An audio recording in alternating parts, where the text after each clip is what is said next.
This is Mike, Family TV. Today we're going to show you how to install a hose reel, but that's not really the hard part here. The hard part is to put the post in, but it's actually not that hard. I'm going to show you how to do in this video.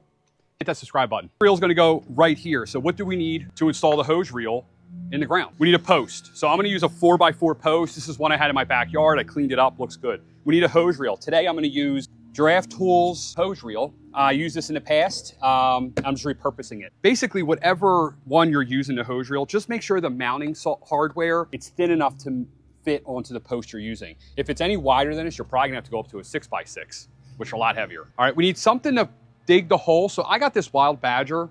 This thing works awesome. And you know what would be really nice is also a manual post hole digger, but I let someone borrow that and I have no idea who has it, so I don't have that today, but we're gonna have to just dig in there and get this out. All right, so I'm gonna start this up. I'll put a link to this thing down below. These are awesome. I've had this for a few years. It digs a pretty big hole. I forget, it's maybe a 6-inch auger, which are bigger than a lot of the other ones out there for like homeowners, you know. So this one starts up really well. Look at that. Nope.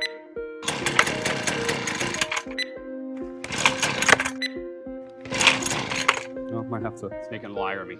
It was in the garage for like a year or in a shed and started right up first time. Problem is, I had it on start, not run.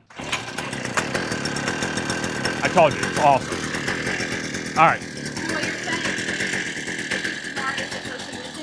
User error. All right, so I'm gonna dig the hole right here. Oh. Feel low, you can still go. Even when you feel slow, you can still go. Even when there's no hope, you can still go. I never answer to no, man, I still go. Go, go, go, go, go, go. All right. So is that what you do when you don't have a post hole digger? Yeah, when you blend out your tools and you don't know who you gave it to, you use the shovel God gave you. We're like 30 inches in the ground, okay? That should be plenty. I would go as, literally, if you ask how deep should I go as deep as you can. I bought an 8-footer. We'll shove it in there and then we'll figure out the height and then we'll cut it. Might as well go deeper because then that's more structure to hold it, okay? So I think we're done with this guy. Put this aside. Next thing we're gonna do is, we cleared out the bottom of the hole, but we want the bottom of the hole to be structurally sound, I guess. So we don't want any loose dirt because that would cause settlement.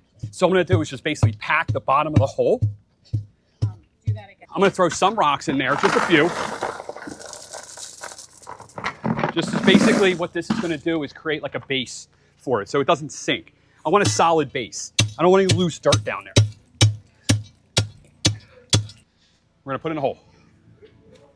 Now we gotta decide how high do we wanna cut this. So what we did is we held this, and I held this at elbow length, right? Then we measured to the top of here, right? To get us that measurement from the ground up, that was 36 inches. Then we're figuring we'll leave a 10-inch tail on here on the top. So that gives us 46 inches. All right, so we basically what we need, now what we know is we need to have this sticking out of the ground 46 inches. Okay, that's where we want to cut. All right, so I'll put a mark on here and then we'll cut it. All right, so that's the bottom. We marked up 46 inches from the ground, right? And this is all gonna be in the ground, okay? So now we gotta cut this. All right, so now to cut this, you can't just use a single cut, but just use whatever you have. I'm gonna use this circular saw. We're gonna have to make a couple cuts here. No big deal. And if you have like maybe a reciprocating saw or any other saw, just something to get through it. Because what I'm gonna do is I'm actually gonna buy a 4x4 post, little light to put on top. So the cut doesn't matter. Just get through it as level as you can. So if you see here, I'm gonna hold this on here, line up my blade, cut through, then I'll spin it, and I'll spin it, actually, no. I'll spin it this way. I'll put my blade in there, right? Make sure it's nice and slidey. And we'll do one more, 3 cuts. Okay, that's not bad. Put it in there. Make sure it's slidey, it's nice and good. All right, and that's not bad, right? That's nice and flat. If you hit that with sandpaper, it would look great. All right, so now we got our post. We want to decide on which one's going to stick out. I think it's this one here, right?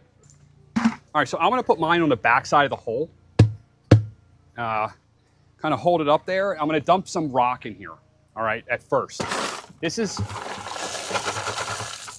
just to sort of hold it in place. And then I'm gonna use a tamper, put the tamper in there. And I'm gonna put the rock in the front basically to create like almost a lock. I'm not gonna get crazy with the level. I wanna keep it, you know, as level as I can. And actually I'm gonna kind of cheat it back because we're gonna constantly be pulling it forward. Start throwing some dirt in there. We're gonna do this in stages. I wanna use this brown dirt. I don't wanna get any mulch in there as much as I can. We're just gonna keep tamping this until it's all in. We're packing it until we can't pack it no more. Mount our mount. I would use whatever hardware it comes with. I lost mine, so I'm just using these construction screws. So we'll just hold it on there. I'm using a washer. Get the first one in.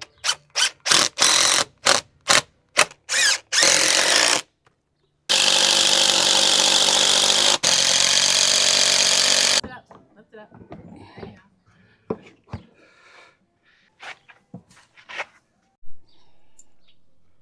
Now we're hooking it up. We're just making sure that we have enough slack here, but I don't want too much slack. Always make sure you have these washers in here. If you ever hook your hose up and it's leaking, it's because you don't have these washers. You get these for like $1 at Home Depot, Lowe's. They're interchangeable. I always have a few on hand. I really like these quick release things too. I'll put a link to these down below. They're awesome. So I have like sprinklers and stuff that I connect these to, and it's just easier because you just pull it out and then put it on the sprinkler. So we'll put this on here like this. The only problem is if you buy different brands, sometimes they look like they fit and they basically do fit, but then they leak.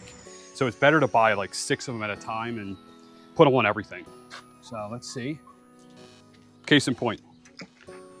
And that's what it was. It was not tight enough. So yeah, works really well. These are really nice. I love them. I'll put a link to these down below as well. Like I said, buy like 6 or 7 or 8 of them in a kit so that they all fit. Because they seem to be universal, but they're not. So I'll put a link to this down below as well. I just wet my drill and everything. All right, I'm Mike. Please hit the subscribe button and I'm out. I'm just cleaning this up for now. In a previous video, we actually showed you how to install this. So if you want to see that, I'll put a link to that right here. Out.